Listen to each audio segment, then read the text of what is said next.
step one, print the manual, have a read through.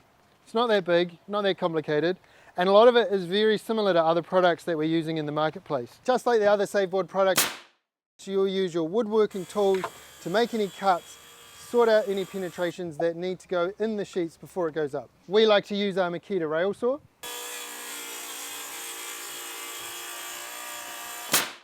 Once you've cut, sand any rough edges.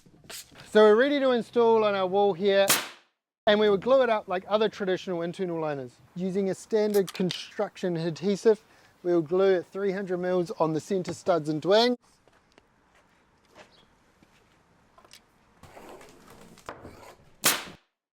We like to mark our board out on the ground before we install it.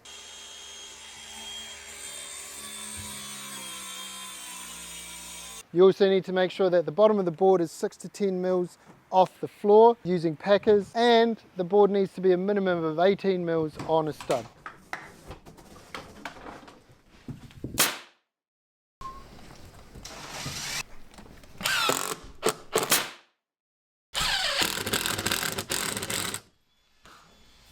Non-brace walls, you can use a brad gun and glue.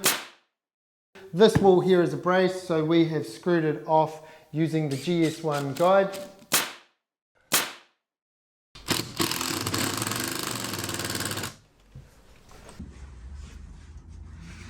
For best results, saveBOARD recommends a grade 5 full skim on all Paperfaced products.